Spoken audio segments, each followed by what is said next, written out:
15 იანვარს საქართველო იფიცება, რატომ, ვინ და რა მიზნით აპირებს გაფიცვას ქვეყანაში. თემაზე სტუმართან ასოცირებულ პროფესორ სამოქალაქო აქტივისტსა და ქალები რეგიონების განვითარებისთვის პრეზიდენტ მაკა ხეცურიანთან ერთად ვსაუბრობთ. საღამო მშვიდობისა, ქალბატონო მაკა, ძალიან დიდი მადლობა, რომ მოგწონდით დღეს ჩვენთან სტუდიაში სტუმრად.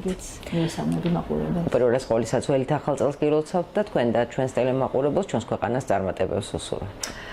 მეც ასევე გილოცავთ, თამუნა, მოლოცავ სრულიად საქართველოს და გამარჯვებების წელს უსურვებ. მიუხედავად სადღესასწაულო განწყობისა, ჩვენი დღევანდელი ეთერი მინდა გამოვხატო და დავიწყოთ თანაგრძნობით ჟურნალისტ ქალბატონ მედია მახლობელის სოლიდარობით და მინდა რომ ვისურვო თქვენ თავისუფალმა მედიამ თქვენი სიტყვა ყოველთვის თქვათ საქართველოს ცხოვრებაში, რომ არა თქვენ ალბათ დღეს სწორ ინფორმაციას საქართველოს მოსახლეობა ვერ გაიგებს. კი ბატონო, ნამდვილად მზია ამ მაღლობელზე ზეწოლა და მისი დაპატიმრება არის ყველა ჩვენთაგანისათვის ძალიან მძიმე ფაქტი და ნამდვილად უნდა იყოს იგი თავისუფალი. მე მინდა გკითხოთ თქვენ დღეს 15 იანვრის აქციის თაობაზე გაიფიცე საქართველო, ასეთი ფლაიერები დაარიგდა და ძალიან ბევრმა ადამიანმა იცის და ფლობს ინფორმაციას იმის შესახებ, რომ 15-ში არის გაფიცვა, იფიცება საქართველო. მოდით დავიწყოთ თავიდან, რომელ საათზე ხდება ეს გაფიცვა და რა ხდება გაფიცვის დროს? როგორი ფორმატით მიმდინარეობს გაფიცვა? თამუნა, ეს აქცია საქართველოს მასშტაბით ყველა დიდ ქალაქში პარალელურ რეჟიმში ტარდება. 15 საათზე საქართველოს მასშტაბით რამდენიმე ქალაქში ერთდროულად იფიცება კერძო ბიზნესის, კერძო სექტორის წარმომადგენლები 3 საათის განმავლობაში 15-დან 18 საათამდე წყვეტენ მუშაობას. თუმცა არის გამონაკლისები, ალბათ ისეთები განსაკუთრებით, რომლებიც ჯანმრთელობის სფეროს ემსახურებიან და იმის გამო რომ 15-დან 18 საათამდე ისინი ვერ შეძლებენ ექიმები, მედდები. გარკვეული დროით, მაგალითად, PSP საბთიაქი მთელი საქართველოს მასშტაბით მხოლოდ 5 წუთით იფიცება, მაგრამ ეს საკმარისი არის იმისათვის, რომ მან თავისი სიტყვა საკმაოდ ხმამაღლა დააფიქსიროს. გარდა კერძო სექტორისა, ასევე უმაღლესი საგანმანათლებლო დაწესებულებები, უმაღლესი სასწავლებლები, კონკრეტული დაწესებულებები იფიცებიან, იმიტომ რომ მარტო ბანკებიც უერთდებიან ბანკების გარკვეული ნაწილი, დიახ, მარტო კერძო სექტორის გაფიცვა არ არის საკმარისი, ძალიან დიდი მნიშვნელობა ენიჭება საჯარო სექტორში. მოხდეს ხმის ამაღლება და გარკვეული სათქმელი ითქვა საჯარო სექტორის მხრიდან. აი მე მაინტერესებს თქვენ აუხსნათ საზოგადოებას, რატომ უნდა გაიფიცნონ ადამიანები? მიზანი რა აქვს ამ გაფიცვას?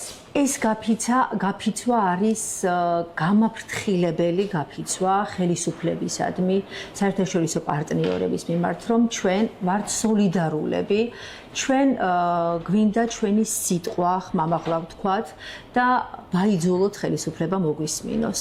ვაიძულოთ ხელისუფლება, რომ გადაწყვეტილებები იქნეს მიღებული ხალხთან შეთანხმებით, ხალხის მოსმენით, რაც ძალიან მნიშვნელოვანი არის საყოველთაო გაფიცვა ორ უმნიშვნელოვანეს და ორ მთავარ მიზანს გააჟღერებს პირველ რიგში. ეს არის ახალი საპარლამენტო არჩევნები და ეს არის პატიმრების, უკანონოდ დაჭერილი პატიმრების გათავისუფლება. ეს ორი მესიჯი, ეს ორი მთავარი მიზანი არის, ალბათ არ ვიქნები ზედმეტ უდრეობას არ მოახდენ, თუ ვიტყვი, რომ ყველაზე უმოკლესი გზა სიტუაციის განმოხტვისაკენ. ამ ორი მთავარი მოთხოვნის შესრულებით საქართველო გარკვეულწილად აიცილებს იმ საშიშროებას, რის წინაშეც დღეს დგას. უბსკულური, რომელიც ჩვენ წინ გვემუქრება, შესაძლოა ჩვენი მომავლის, ჩვენი ძალიან მნიშვნელოვანი ხვალინდელი დღის ძალიან დიდ წინაღობად იქცეს.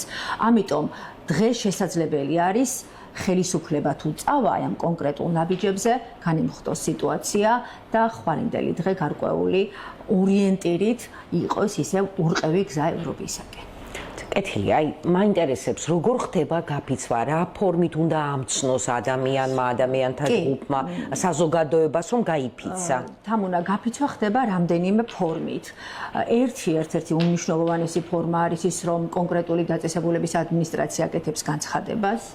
მეორე ფორმა არის ის, რომ თითოეული დაწესებულება, რომელიც ღებულობს მონაწილეობას ამ გაფიცვაში, მისი თანამშრომლები, რიგითი თანამშრომლები გამოდიან თავიანთი შენობების წინ და გარკვეულწილად სასურველია თუნდაც ლაივი ჩაწერონ, აკეთებენ განაცხადს, რომ ისინი უერთდებიან საყოველთაო გაფიცვას და სერვისის მიწოდებას წყვეტენ გარკვეული დროით. სასურველია 3 საათის განმავლობაში. ანუ ერთი კონკრეტული ადგილი. დიახ, მესამე ვარიანტი არის თუ ორივეს ერთად გააკეთებენ, ეს არის თქმა უნდა საუკეთესო, ესე ვთქვათ, ფორმა აი ამ გაფიცხვის გამოხატვის და ანუ ყველა კონკრეტული ადგილი, სადაც ვინმე შეიკრიბება ეს გაფიცული ადამიანები, ასეთი არ არსებობს. ერთი კონკრეტული ადგილი არ არის, ეს არის ყველა ის ადგილი საქართველოს მასშტაბით, სადაც ხდება გაფიცვა.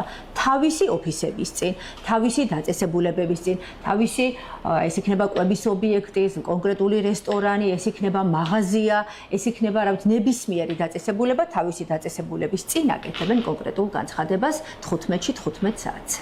აი როგორ ფიქრობთ იმ ადამიანებს, აი ვთქვათ, რომლებიც მუშაობენ ბანკებში, ასევე სხვადასხვა ორგანიზაციებში, თუნდაც არა საბიუჯეტოში, რაიმე პრობლემა ხომ არ შეექმნებათ ამ გაფიცვის? ძალიან კარგი და ლოგიკური შეკითხვა არის.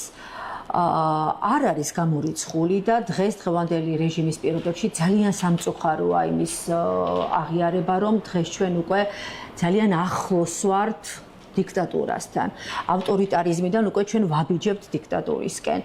არ არის გამორიცხული, რომ ძალიან დიდი ზეწოლის ქვეშ იყვნენ ესეთი ობიექტები, ამიტომ არაერთმა იურიდიულმა კომპანიამ გამოთქვა სურვილი, რომ ენთუზიაზმზე თავისი, ესე ვთქვათ, აბსოლუტურად საზოგადოებრივ საწყისებზე მოემსახუროს ყველა იმ დაზარალებულს, რომელიც რაიმე ტიპის ეწოლას განიცდის დღევანდელი ხელისუფლების მხრიდან აი ამ კონკრეტული დღის შემდგომ. და თუ დღევანდელი ხელისუფლება თავს იწონებდა იმით, რომ ბიზნესი გათავისუფლებული არის, არანაირი ზეწოლა არ არის, ნახოთ, ოსმუხაში ნიშნები ჩანცდა ძალიან დიდი, ესე ვთქვათ, გამოხმაურება არა მხოლოდ ქვეყნის შიგნით, ქვეყნის გარედანაც ექნება იმ კონკრეტულ ზეწოლას, რაც შეიძლება შესაძლოა განხორციელდეს კონკრეტული ბიზნესის წარმომადგენლის მიმართ. ჩვენ ქალაქში თუა წინასწარ ცნობილი ვინ აპირებს გაფიცვას თუ ეს უბრალოდ არ გინდა თქვა თუ არ და სხვათა შორის რამდენიმე ნიუსი დაიდო დღეს არაერთი ძალიან ისეთი საკმაოდ დიდი რიცხვი იფიცება, თუმცა ისევე მათივე ინტერესებიდან გამომდინარე, მე ამ წუთში კონკრეტიზაციისგან შევიკავებ თავს, ხვალ ყველა დაინახავს კონკრეტულად რომელი ობიექტები გაიფიცებიან. საქართველოს მასშტაბით უკვე ოფიციალური განცხადებები გაკეთდა, მაგალითად იგივე მაგალითად მთელი საქართველოს მასშტაბით გავხმა განაცხადა, რომ მთელი ძალიან ბევრი განცხადება იყო სოციალურ ქსელში სხვადასხვა ორგანიზაციების, როგორც უსხვილი, ასე წვილი. PSP-ზე წეღან ვისაუბრე, უნივერსიტეტებმა, საქართველოს უნივერსიტეტმა საჯაროდ განაცხადა, კავკასიის უნივერსიტეტმა. ქუთაისში რა ვიცით, რომ საგანმანათლებლო თეატრალური უნივერსიტეტი რამდენი ხანი არის უკვე გაფიცული არის და კი ბატონო, დღეს გავრცელდა ინფორმაცია, მიმართვა უფრო სწორად, მესხიშვილის თეატრისადმი ყველამ ნახა ალბათ, სადაც საუბარი იყო იმაზე, რომ თეატრის სიჩუმე ძალიან ჭრის ყურს და საინტერესოა ხვალ რა პოზიციას. და დღეს უკვე დადგა ის დრო, როდესაც დუმილი არის დანაშაულის ტოლფასი, როდესაც უკვე აღარ გვაქვს იმის უფლება, რომ ვიყოთ ჩუმად. ყველამ დეკლარირებულად ჩვენი პოზიცია ალბათ საჯაროდ უნდა დავაფიქსიროთ. აი სწორედ ეს ხვალინდელი გაფიცვა ნიშნავს იმას, რომ პროტესტი გადადის ახალ ეტაპზე, როდესაც უკვე მასშტაბი გაცილებით იშლება მთელი საქართველოს ტერიტორიაზე და როდესაც უკვე სხვა ფორმაზე გადავდივართ, როდესაც უკვე ჩვენ აღარ ვაძლევთ ხელისუფლებას, საშუალებას მოდუნებისას, აღარ ვაძლევთ ხელისუფლებას საშუალებას, რომ ჩვენ არა ვიმახლოთ ხმა, ეს იქნება პროტესტი არა მხოლოდ თქვათ რუსთაველზე, ქუთაისში, თბილისში, ბათუმში, თქვათ სხვადასხვა ქალაქებში, არამედ ყველა ქუჩაზე, ყველა უბანში, ყველა დაწესებულებაში. ჩვენ უკვე უარს ვამბობთ კონკრეტულ თანამშრომლობაზე ხელისუფლებაზე. ჩვენ ვიცით, რომ დღევანდელი ხელისუფლება პირდაპირ მიგვაქანებს გაჩერებული ბიზნესისაკენ, პირდაპირ მიგვაქანებს ჩამოშლილი ეკონომიკისაკენ, პირდაპირ მიგვაქანებს აი ხვალინდელი დღე ჩვენ შვილებს, ჩვენს ოჯახებს არ ვიცით როგორ გვემუქრება, ამიტომ იმისათვის რომ ეს დღე არ დადგეს, იმისათვის რომ ჩვენ არ დავდგეთ ამ კონკრეტული ფაქტის წინაშე, დღეს უნდა ვიმოქმედოთ. დიახ, დღეს მოქმედების დრო არის. ნებისმიერი დაწესებულება, მათ შორის ლადო მესხიშვილის სახელობის დრამატული თეატრი ალბათ ვალდებულია გარკვეულწილად თავისი მოქალაქეობრივი პასუხისმგებლობიდან გამომდინარე, რომ ხმამაღლა საჯაროდ დააფიქსიროს პოზიცია. დღეს ქართული თეატრის დღე არის ამასთანავე. კი ბატონო. ქართული დროშის დღე არის, მაგრამ იმდენად რაღაცაირად სტრესულ გარემოში მყოფებით, რომ ალბათ აი ესეთი დღეების აღნიშვნა გაცილებით უფრო სხვანაირად უნდა მომხდარიყო და სხვა გარემოში უნდა ყოფილიყო, რა თქმა უნდა.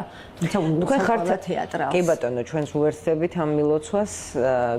თქვენ ხართ ასოცირებული პროფესორი და იმ უმაღლეს სასწავლებელში, უნივერსიტეტში, სადაც თქვენ მოღვაწეობთ, თუ ხდება ამ გაფიცვასთან დაკავშირებით რაიმე?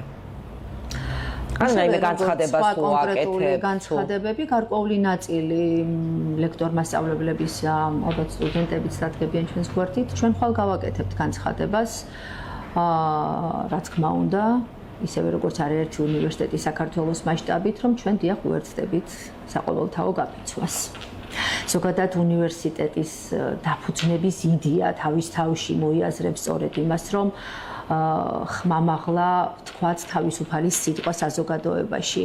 ჩვენ შევძლოთ თავისუფალი აზრის, კრიტიკული აზროვნების ფორმირება, როგორც სტუდენტებში, ისევე ჩვენს ირგვლივ მყოფებში. მე ვფიქრობ, რომ დიახ, უნივერსიტეტები გარკვეულ სიტყვას იტყვიან ამ მიმართულებით.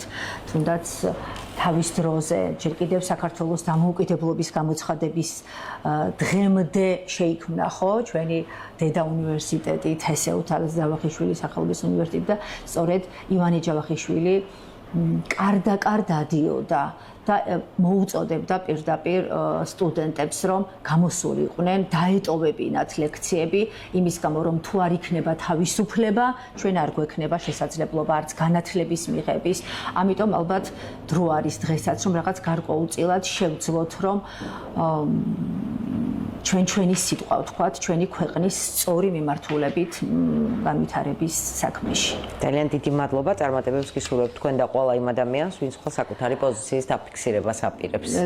ძალიან დიდი მადლობა თამონა, უბრალოდ მინდა ვიდრე დაგემშვიდობებით, აი ამის წინ ვისმენდი რუსი ჟურნალისტი ანდრეი ლოშაკი იყო ჩამოსული და ამბობდა ესეთ რაღაცას, რომ ჩვენ წავაგეთ იმის გამო, რომ აპროტესტებდნენ და ქუჩაში იდგნენ მხოლოდ სტუდენტები. ქართველებში კი ვხედავთ სტუდენტებთან ერთად, როგორ დგანან ლექტორ-მასწავლებლები. ამიტომ ძალიან დიდი მეც გამოვთქვამთ, რომ ჩვენ ხვალინდელ დღე აუცილებლად გამარჯვებით დასრულდება. ყველა სფეროში, არა მხოლოდ საგანმანათლებლო სფეროში, ყველამ ჩვენი სიტყვა აუცილებლად უნდა ვთქვათ. და ამ აქციების დროს კაზანძაკესი გეცოდინებათ, აუცილებლად ბერძენი მწერალი ძმათა ჟლეტელს ვკითხულობთ. ეგ არის ერთი ესეთი ფრაზა, ერთ-ერთი აჯანყებული ამბობს, რომ იმედი მაქვს, რომ აუცილებლად მოვა გამარჯვება, აუცილებლად მოვა თავისუფლება, მაგრამ თავისუფლებას არ აქვს ფეხები. იმას ჩვენ მხრებზე შევისვამთ და ისე მოვიყვანთ. დიახ, თითოეულმა ჩვენგანა ალბათ რაღაცნაირად ჩვენი წილი პასუხისმგებლობა უნდა ვიგრძნოთ და მხრებზე შესული უნდა მოვიყვანოთ ჩვენთვის ხვალინდელი დღე, ჩვენი თავისუფლება. და ჩვენი მომავალი თაობისთვის. და ძალიან დიდი იმედი მაქვს, რომ სწორედ ასე მოვა აუცილებლად ჩვენ გავიმარჯვებთ და ხვალინდელი დღე აუცილებლად გვერდება მეტ პერსპექტივას, მეტ იმედს და ძალიან დიდ ადგილს ევროპულ ოჯახში. ისმინოთ ღმერთმა კიდევ ერთხელ დიდი მადლობა დაგემშვიდობებით. მადლობა თქვენ ზურფასტოელი მაყურებლებო, რომ გვისმენდით და გვიყურებდით. ჩვენ ერთმანეთს შევხვდებით ხვალ 20 საათსა და 30 წუთზე მეგატივის არხზე. მშვიდობიან ღამეს გისურვებთ.